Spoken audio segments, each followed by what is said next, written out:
Take a minute, let's mismanage our time. It's getting hot up in here. Ka-trippers, it's November 19, 9:30. Nagpo-process kami ngayon ni G ng OHIP or health card. Dito sa 1309 Carling Ave, Service Ontario. Sila po yung branch na to na nag-cater ng full service. So, ka-trippers, first timer.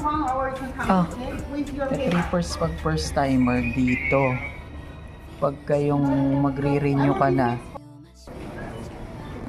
Good morning ka-trippers.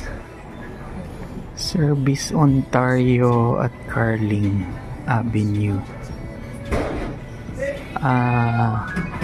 Pag first timer ka, dito ka didiretso sa Carling, sa isang main. Wag yan sa Maryvale. Yung sa Maryvale, yun yung mga renewal ng OHIP, renewal ng license, change address, or change driver's license doon. Pero pag yung basta first time, yung sa mga main ka, isang Carling sa main ng Service Ontario. Ngayon pa-process namin yung OHIP. Nag-fill up ngayon si Y doon. Ito, may kita mo siya dito. Nag-bus 80 kami, Tanis Pasture.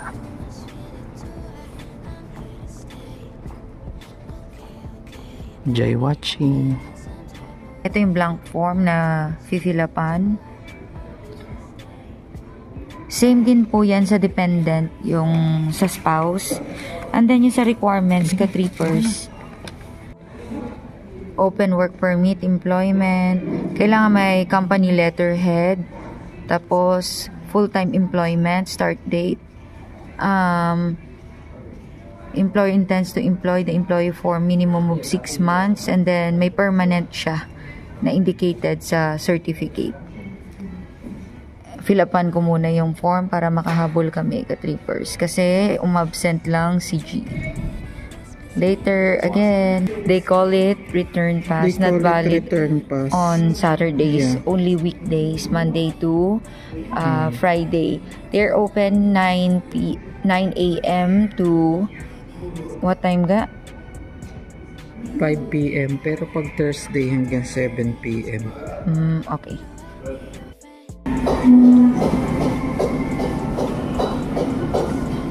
Sa loob ng Carling. After po ng OHIP, nag-process namin OHIP, thank you Lord. Ano pala yung share mo? Pinaabot pa namin ng 7 months pero nagtanong si Y. Anong sabi sa iga? Once na nabigyan ka contract na, share mo nga. Ang sabi doon ka-trippers, as long na merong offer sa inyo na contract, ang tawag doon letter of employment, then may full-time naka-indicate, and then permanent, matik yun, pwede na kayong mag-apply ng OHIP nyo. Dito pala kami pumunta ka-trippers sa Carling Ave, Westgate. Tulad ng sabi ko po, dito yung mga first timer. Pagka yung renewal na ng OHIP, driver's license, plate number, doon na yung kahit sa maliliit na office nila sa Maryvale, Ilalagay ko na lang dito ka-trippers yung sa screen ang Service Ontario na may full service na nag-a-accept ng OHIP or first timer na tawag doon applicant. Yan po. Ang tagal namin hindi nag-upload ka-trippers kasi busy po kami. Ito po. Thai Go dito sa Carling. Ang sarap. Pero Pagka nakapadpad dyan. Dito sa likod mo.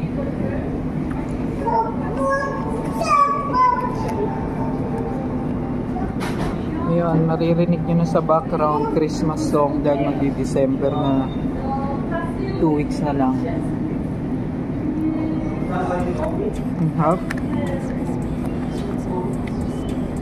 Muntik na kami mag 168 pero ito na lang. Basta ang alam ko ka trippers pagising ko, nagilamos toothbrush lang ako. Sarap templado na. Namiss ko kasi ng wife ko yung, alam niyo na, pareho kami Ako ba? ng soup. Ako po nakamiss. Pareho po kami. Nilalap ko ng tom yum na maasim. Maanghang yun. Hindi ko makakayanin. Nakainin ko naman siya pero kawawa ka naman.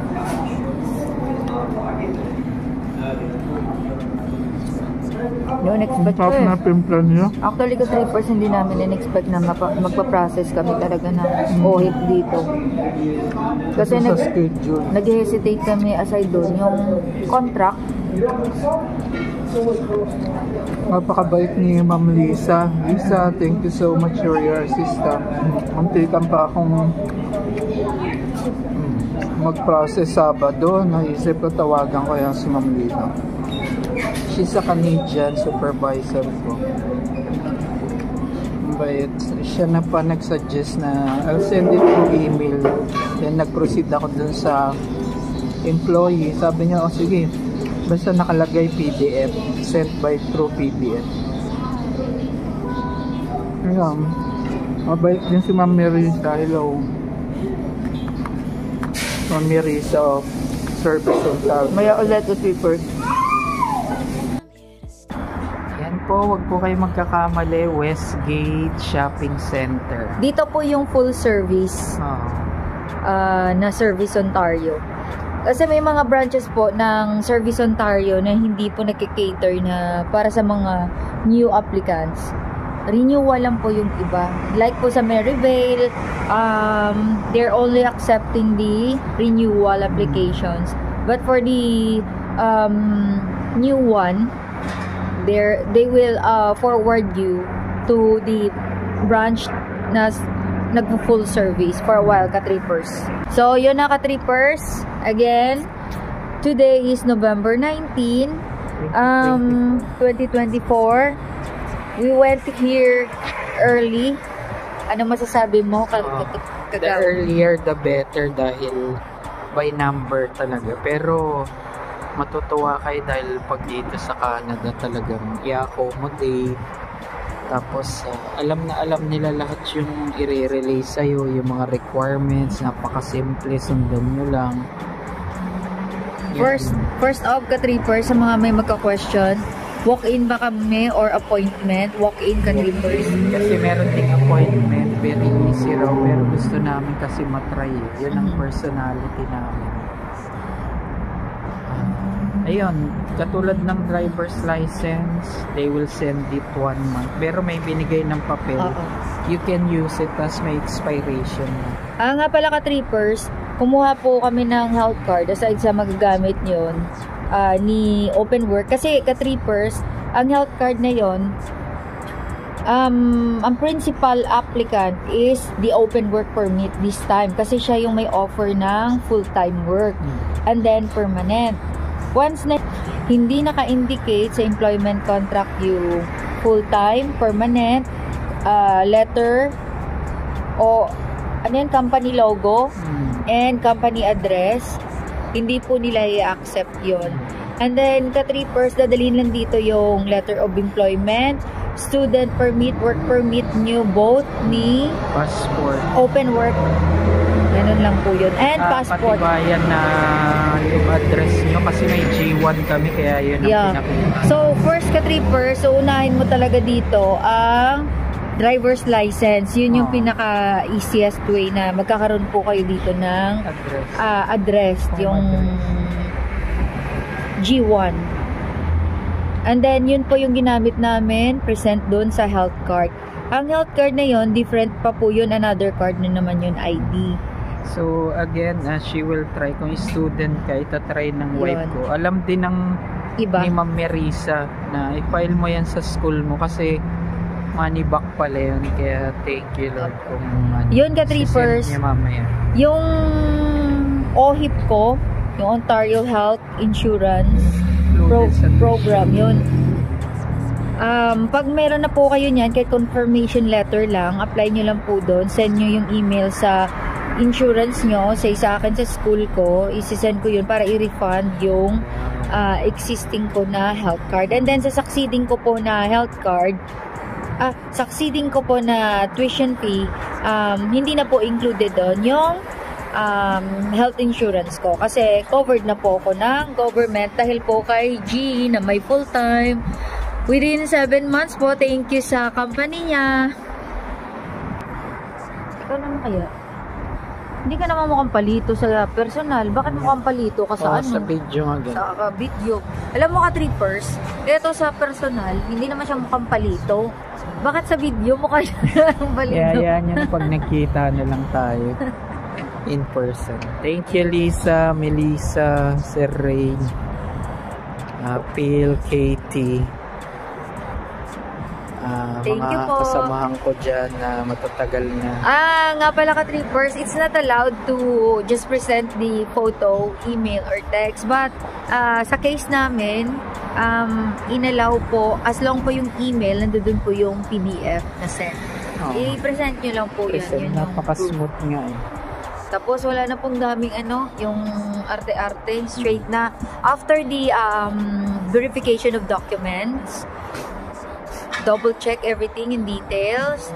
May photo po kami. Doon na rin po kukuhanan ka na rin ng photo. Double check namin kung nabalik sa amin yung permit, yung work permit, student permit, passport, license. Tapos papacheck sa inyo ron yung details bago niyang i-print yung temporary. Yung mga details kung tama ba spelling ng full name mo. Basta ako po yung dependent. Yun, yung details sa passport mo, yun, driver's license, address. Ka-trippers, makaka-refund na ako. May pang-date ulit siya.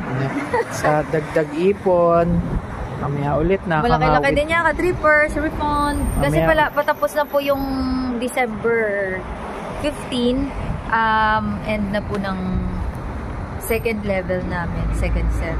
So, pwede na kami mag-full time. Ay, meron. Bakit ganyan? Dikit na dikit. Ayan. Wala ka sa buhay. Ayan siya. Yan.